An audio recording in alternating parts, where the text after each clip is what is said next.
Hello दोस्तों, कैसे हैं आप सब। हमारी कहानियां देखने के लिए हमारे चैनल को सब्सक्राइब कीजिए और हाँ, बेल आइकॉन पर क्लिक करना मत भूलिएगा।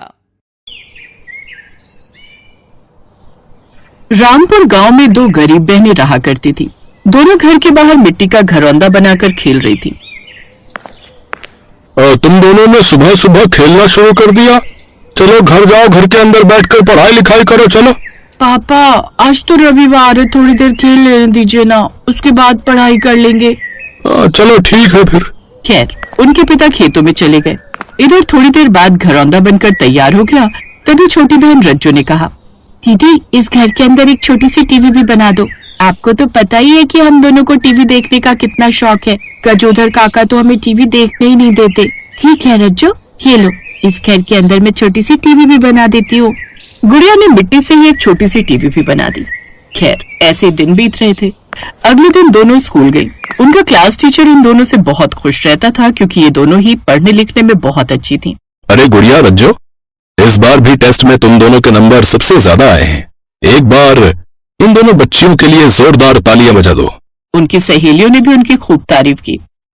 तुम्हें पता है, हमारे माँ बाप हमेशा कहते हैं कि गुड़िया और रज्जो से ही दोस्ती रखना, इसीलिए हम सब लोग सिर्फ तुमसे ही दोस्ती रखते हैं। ऐसा नहीं है, हम सब लोग आपस में दोस्त हैं।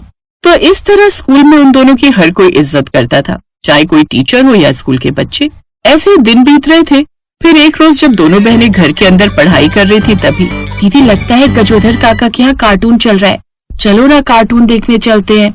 नहीं रज्जो, तुम्हें याद है ना, पिछली बार हम लोग गए थे तो गजोधर काका ने हमें भगा दिया था। अगर दोबारा भगा दिया तो ठीक है, पापा को लेकर चलते हैं। मेरा कार्टून देखने का बहुत मन कर रहा है। पापा कहाँ हो? दोनों अपने पापा से कार्टून देखने के लिए जिद करने लगी। पापा चलो ना, आप चलेंगे तो काका हमें टीवी देखने देंगे। हम आपसे कभी कुछ नहीं मांगते, क्या आप ये छोटी सी ख्वाहिश पूरी नहीं कर सकते? अब तुम लोगों ने ये बोल दिया है तो अब चलना ही पड़ेगा। चलो चलते हैं गजोधर काका के घर। दोनों अपने पिता के साथ गजोधर काका के घर पहुंची। वहाँ पर कार्टून चल रहा था जिसे देखकर दोनों बहुत खुश हो रही थी।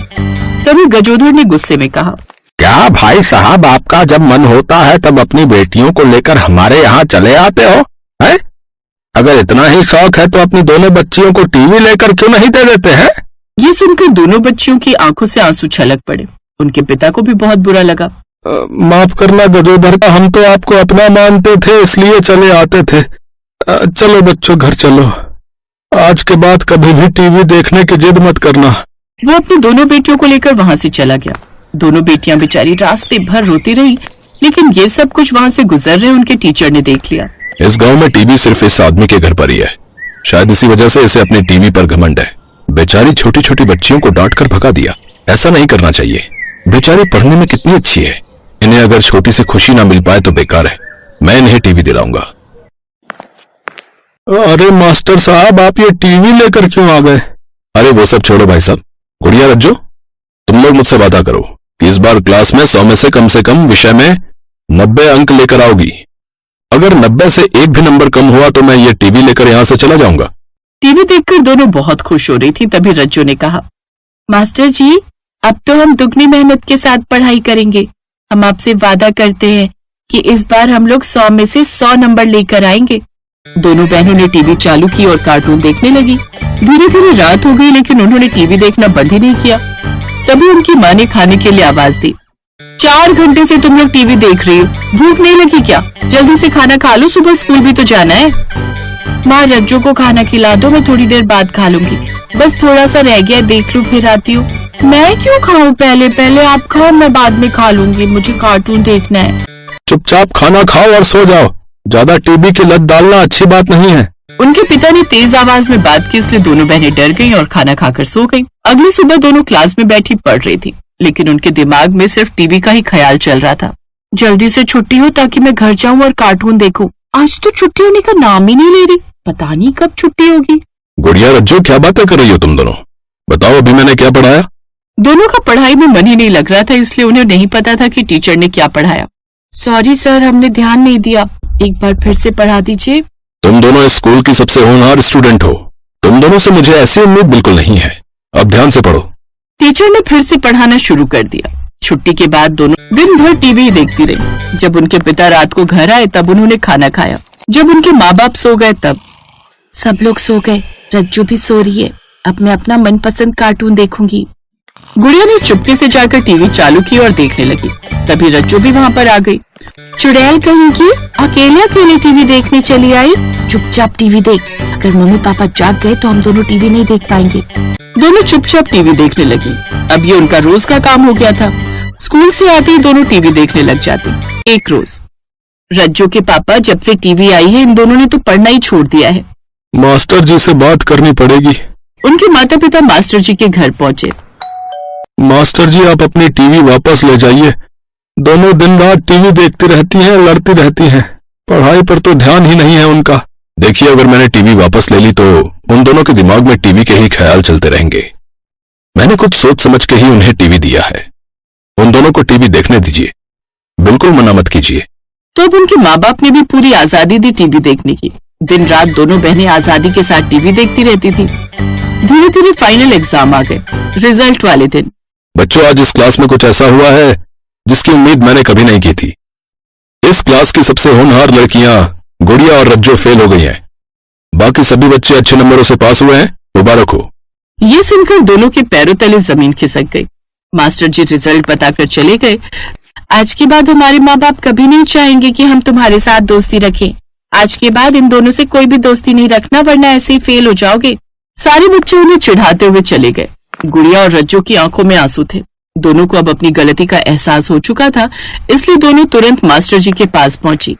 मास्टर जी ये सब उस टीवी की वजह से हुआ है, आप अपनी टीवी ले जाइए। टीवी देखना बुरी बात नहीं है, उससे हम बहुत कुछ सीख भी सकते हैं, पर किसी भी चीज की लत हमें बर्बाद कर सकती है। टीवी देखो लेकिन सिर्फ 1 घंटा, बाकी समय पढ़ाई करो जैसे पहले करती थी। उस दिन के बाद दोनों बहनों ने लड़ना बंद कर दिया और पूरा ध्यान पढ़ाई पर देने लगी। पढ़ाई के बाद सिर्फ 1 घंटा वो टीवी देखती थी, जिसका परिणाम ये रहा कि अगले साल दोनों ने टॉप किया और उनकी खोई हुई इज्जत उन्हें वापस मिल गई।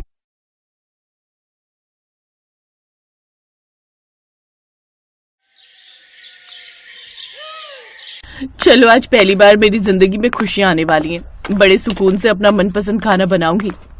शालू खुशी खुशी किचन में गई, लेकिन वहां उसने कुछ ऐसा देखा जिसकी उसे क्या किसी को भी उम्मीद नहीं होगी। उसने देखा कि किचन में चूल्हा ही नहीं था। ये क्या हुआ? इस किचन में तो चूल्हा ही नहीं है।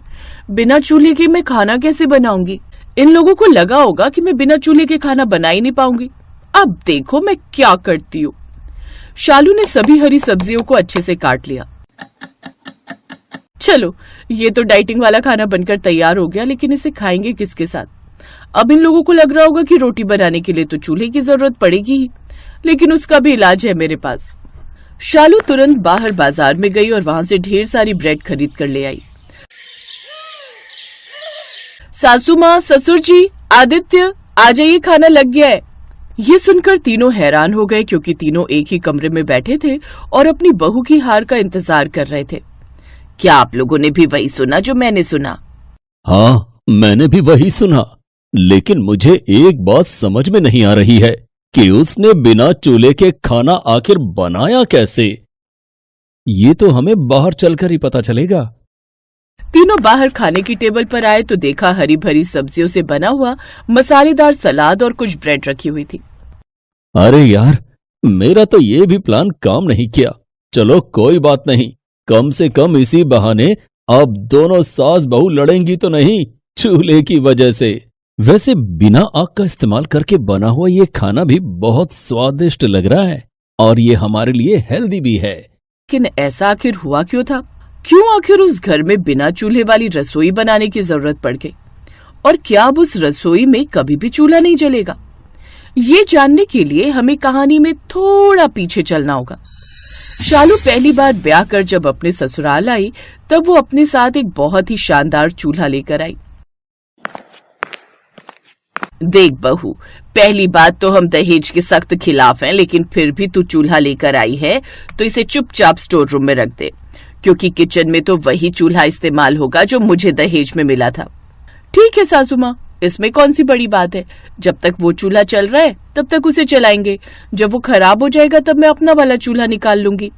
शालू ने अपना चूल्हा स्टोर रूम में रख दिया और किचन में जाकर अपनी सास के चूल्हे पर खाना बनाने लगी। खैर, शालू खाना बनाकर जब टेबल पर लाई तो वहां पर उसके सास, ससुर, आदित्य सब पहले से ही बैठे थे। बहू, तेरी माँ ने तुझे खाना बनाना नहीं सिखाया था क्या? इतना वक्त लगता है खाना बनाने में। सासू माँ, आप मुझे कुछ भी कह लीजिए, लेकिन मेरे मायके वालों को कुछ भी कहने की जरूरत नहीं है। और खाना आपके चूल्हे की वजह से देर से बना है। इतना धीरे धीरे जलता है कि पूछो ही मत। इतने स्लो मोशन में तो राघव भी डांस नहीं करता। तू क्या हे कर रहा है? वो मेरे चूल्हे को बुरा कह रही है और तुझे हंसी आ रही है। अरे तो उसमें बुरा मानने वाली क्या बात है? बहू बिल्कुल सही तो कह रही है। तुम्हारा चूल्हा बहुत पुराना हो चुका है, कई बार तो उसे रिपेयर करवा चुके हैं। अब उसे स्टोर रूम में रख दो। शाम को उसके ससुर ने कहा, अरे बहू, जरा चाय बना दोगी क्या? ससुर जी ऐसे क्यों बोल रहे हैं? आपको तो मुझे आदेश देना चाहिए। मेरा भी चाय पीने का मन है। मैं हम तीनों के लिए चाय बना देती हूँ। सासू माँ को भी बुला लीजिए। शालू किचन में गई, चाय का बर्तन गैस पर रखा और चूल्हा जलाने की कोशिश करने लगी, लेकिन गैस जलने का नाम ही नहीं ले रही थी। तभी अचानक किचन में गैस की महक आने लगी। सासू माँ के चूल्हे से तो गैस लीक हो रही है और चूल्हा जल भी नहीं रहा है। कभी कभी मन करता है इसे उठाकर कबाड़ में फेंक दूं। तभी वहां पर उसकी सास टपक पड़ी। क्या कहा तूने? मेरे चूल्हे को तू कबाड़ में फेंक देगी? खबरदार जो आज के बाद मेरे चूल्हे के बारे में कुछ भी कहा तो। सासू माँ, ये चूल्हा अपना दम तोड़ चुका है, जलने का नाम ही नहीं ले रहा, तो मैं क्या करूं? आप ही देखिए, गैस की महक आ रही है, कहीं से आपका चूल्हा लीक हो रहा है। उन दोनों की आवाज सुनकर वहां पर शालू का ससुर भी पहुंच गया। अरे क्या हो गया? क्यों लड़ रही हो तुम दोनों बच्चों की तरह? देखिए ना, आपकी बहू हमारे चूल्हे के बारे में क्या कह रही है। कह रही है कि चूल्हे को वो बाहर कबाड़ में फेंक देगी। पिताजी, आप ही देखिए ना, गैस की महक आ रही है और चूल्हा जलने का नाम ही नहीं ले रहा है। मैं जाकर अपना चूल्हा रख देती हूँ और इस चूल्हे को स्टोर रूम में रख देती हूँ। अच्छा, मैं भी तो पुरानी हो गई हूँ, मैं भी लीक करने लगी हूँ कहीं ना कहीं से, तो मुझे भी उठाकर तुम लोग स्टोर रूम में रख दो और कहीं से नई नवेली सास ले आओ। तुम तो बात का बतंगड़ बना रही हो। ठीक है, मैं तुम्हारा चूल्हा अभी रिपेयर करवा कर लाता हूँ। कुछ दिनों तक वो जलता रहा, लेकिन उसके बाद फिर से ये लो, आज फिर से चूल्हा ढंग से नहीं जल रहा है। 1 घंटा तो चूल्हा जलाने में ही लग जाता है। आज मैं खाना बनाऊंगी नहीं। धीरे धीरे रात के 10 बज गए। तभी आदित्य ने शालू को आवाज देकर बुलाया। शालू, रात के 10 बज गए हैं, मुझे सुबह काम पर भी जाना है। अभी तक खाना नहीं बना क्या? अरे कैसे बनाऊं खाना? जब चूल्हा जल ही नहीं रहा तो कैसे बनेगा? 1 घंटा तो चूल्हा जलाने में ही लग जाता है। मैं नया चूल्हा लेकर आई हूँ, वो बेचारा स्टोर रूम में रखा हुआ है, उसकी कोई इज्जत ही नहीं। अभी तक तो सब कुछ ठीक से चल रहा था। जब से तेरी बीवी इस घर में आई है, तब से इस घर में हर रोज मेरे चूल्हे को लेकर लड़ाई हो रही है। ऐसा करती हूँ, इस चूल्हे को लेकर मैं ही इस घर से निकल जाती हूँ, फिर सारा मामला ठीक हो जाएगा। माँ, एक चूल्हे को लेकर इतना ज्यादा पॉजिटिव क्यों हो रही हो? हम लोग आपके चूल्हे को कहीं बाहर फेंकने तो नहीं जा रहे। उसे चुपचाप सजाकर स्टोर रूम में रख देते हैं। हर रोज आप उसके दर्शन कर लेना। शालू नया चूल्हा लेकर आई है, उसमें जल्दी खाना भी बन जाएगा। नहीं, रहने दो, मैं अपने चूल्हे को लेकर घर से भाग जाती हूँ, फिर तुम लोग अपने नए चूल्हे के साथ खाना बनाना। तुम दोनों जब देखो तब उस चूल्हे को लेकर हमेशा लड़ाई झगड़ा क्या करती हो? तुम बहू का नया चूल्हा किचन में नहीं रखना चाहती और बहू पुराने चूल्हे के साथ खाना बनाना नहीं चाहती। सासू माँ, ससुर जी, मैं उसी पर किसी तरह से खाना बना लिया करूंगी। देखा, आखिरकार जीत मेरे चूल्हे की हुई। इसीलिए कहती हूँ बहू, अपनी सास से कभी पंगा मत लेना। और शालू उसी में खाना बनाने की कोशिश करने लगी। वो बार बार चूल्हा जलाने की कोशिश कर रही थी, लेकिन चूल्हा जल ही नहीं रहा था। तभी अचानक गैस लीक होने की वजह से आग पकड़ ली। शालू की साड़ी भी जलने लगी। वो जोर जोर से चिल्लाने लगी, आदित्य बचाओ, पिताजी बचाओ, बचाओ। आदित्य ने बाल्टी भर भर कर जल्दी से पानी डाला और थोड़ी देर में आग बुझ गई। 3 दिन के इलाज के बाद शालू ठीक होकर वापस घर आ गई। पड़ गई तुम्हारे कलेजे को ठंडक। ये तो अच्छा हुआ कि वक्त पर आदित्य ने पानी डाल दिया, वरना कुछ भी हो सकता था शालू के साथ। अब क्या उसे भगवान के पास पहुंचा कर ही मानोगी? बहू मुझे माफ कर दो, मुझे अपने चूल्हे पर अहंकार हो गया था। आज जो तेरे साथ हुआ है कल वो मेरे साथ भी हो सकता है। किसी की जिंदगी के साथ खिलवाड़ करने का मेरा कोई हक नहीं। आदित्य बेटा, मेरा चूल्हा स्टोर रूम में रख दे और जो चूल्हा बहू लेकर आई है उसे रसोई घर में रख दे। आदित्य ने नया वाला चूल्हा रसोई घर में रख दिया और सभी खुशी खुशी रहने लगे। हेलो दोस्तों, कैसे हैं आप सब? हमारी कहानियां देखने के लिए हमारे चैनल को सब्सक्राइब कीजिए और हाँ, बेल आइकॉन पर क्लिक करना मत भूलिएगा।